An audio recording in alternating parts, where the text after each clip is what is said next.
যদি কোনো ইমাম সাহেব এখানে থাকেন দয়া করে হৃদয়ের কান দিয়ে শুনবেন। এখন বর্তমান প্রেক্ষাপটে এই আলোচনাটা আপনি শুক্রবারের দিন করবেন, কোন দলদারি দরকার নেই। আশা করি বামপন্থীরা ডানপন্থী হতে বাধ্য হবে।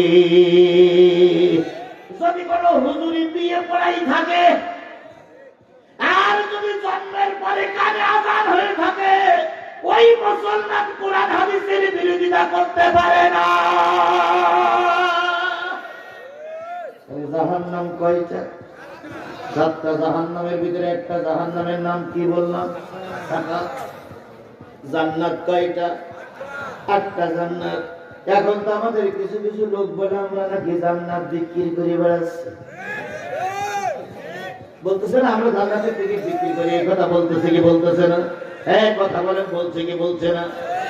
তাদের সম্পর্কে আবার ছোট্ট একটা প্রশ্ন, বাংলাদেশের কোন হুজুর জান্নাতের টিকিট বিক্রি করে আমাকে দেখাইয়া দেন। একটা হুজুরের নাম বলেন। এখন আর হুজুরদের নাম বলতেছেন, এখন বলতেছে এই লোকেরা জান্নাতের টিকিট বিক্রি করে বেড়াচ্ছে বাড়ি বাড়ি দিয়ে। আল্লাহর কসম, আমরা জান্নাতের টিকিট বিক্রি করি না। এখানেও জান্নাতের টিকিট বিক্রি করতে আসিনি, আমরা এসেছি জান্নাতের পথ দেখাবার জন্য। আমরা হুজুররা জান্নাতের টিকিট বিক্রি করি না, আমরা হুজুররা কোরআন হাদিস দিয়ে জান্নাতে যাওয়ার পথ দেখাই। কথা ক্লিয়ার? বুঝলেন তো বুঝলেন, না বুঝলেন তো পুষুন। আল্লাহ রাসূল বুঝাই আবু জেহেলের হেদায়েতের বাণী শুনে হেদায়েত আনতে পারিনি। সুতরাং আমার কথাই যে আপনার হেদায়েত হবে আমি বলতে পারি না।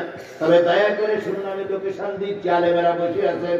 তাহলে আমি বলতেছিলাম কত নম্বর পারা, কত নম্বর সূরা? ৭৪। ৭-এর পিঠে ৪, ৭৪। মোট সূরা মুদাসসিরের আয়াত কত? মোট মুদাসসিরের আয়াত হলো, না ৫৪ কেন, মোট মুদাসসিরের আয়াত হলো ৫ 10 2 52। মোট মুদাসসিরের আয়াত হলো 52। 52টা আয়াতের ভিতর থেকে আমার তেলাওয়াত কয়টি?